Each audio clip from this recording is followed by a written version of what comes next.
আসসালামু আলাইকুম। তমাস কিচেনের পক্ষ থেকে আপনাদেরকে স্বাগতম। আজকে আমি আপনাদের সাথে শেয়ার করছি ড্রাগন মিল্কশেক রেসিপিটি।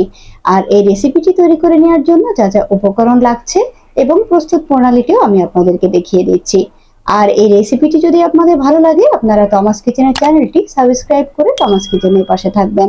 চলুন তাহলে দেখে নেওয়া যাক আজকে এই ড্রাগন মিল্কশেক রেসিপিটি। চলে যাচ্ছি প্রস্তুত প্রণালীতে। ড্রাগন মিল্কশেক তৈরি করে নেওয়ার জন্য আমি এখানে আজকে দুইটা ড্রাগন নিয়ে নিয়েছি। আর যে ড্রাগন দুইটা নিয়ে নিয়েছি এটা কিন্তু লাল কালার। আপনারা চাইলে সাদা ড্রাগন দিয়েও কিন্তু এই মিল্কশেকটা তৈরি করে নিতে পারবেন। এখন আমি আপনাদেরকে ড্রাগন দুইটা কেটে দেখিয়ে দিচ্ছি।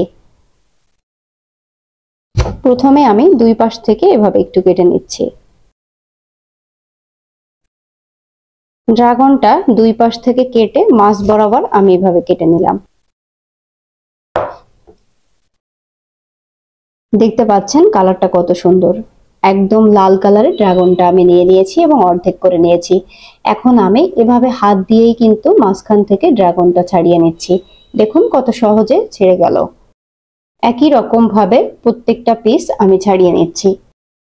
এখন আমি ড্রাগনগুলোকে আবারও একটু পিস পিস করে নিচ্ছি। দেখুন আমি ছোট ছোট করে পিস করে নিলাম। আমি ড্রাগন দুইটা পিস পিস করে কেটে নিয়েছি। এখানে আমি হাফ কাপ আইসক্রিম নিয়েছি। আমি ভ্যানিলা ফ্লেভার নিয়েছি, আপনারা চাইলে যে কোনো ফ্লেভার ব্যবহার করতে পারবেন। সেই সাথে এখানে নিয়েছি আমি 1/4 কাপ চিনি, নিয়েছি 1/3 কাপ থেকে সামান্য পরিমাণে কম গুঁড়ো দুধ। আপনারা চাইলে লিকুইড দুধ এখানে ব্যবহার করতে পারেন। আর এই সব উপকরণ আমি একসাথে ব্লেন্ড করে নিব। সেই সাথে হাফ কাপ পরিমাণে ঠান্ডা পানি ব্যবহার করব। আপনারা চাইলে কিন্তু এই পর্যায়ে বরফ ব্যবহার করতে পারেন, তবে আমি যেহেতু ঠান্ডা পানি এবং আইসক্রিম ব্যবহার করছি সেক্ষেত্রে কিন্তু বরফটা ইউজ করছি না। নিয়ে নিলাম একটা ব্লেন্ডারের জাগ। এর মধ্যে একে একে আমি সব উপকরণগুলো দিয়ে দিচ্ছি। আমি একসাথে সবকিছু দিয়েই ব্লেন্ডটা করে নিব।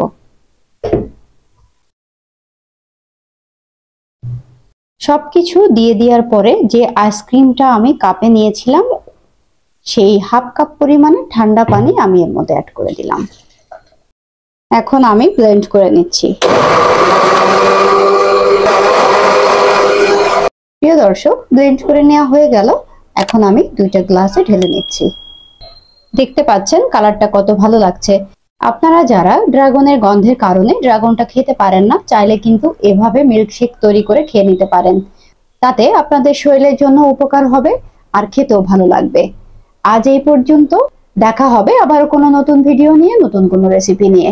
সেই পর্যন্ত আপনারা ভালো থাকুন, সুস্থ থাকুন। আল্লাহ হাফেজ।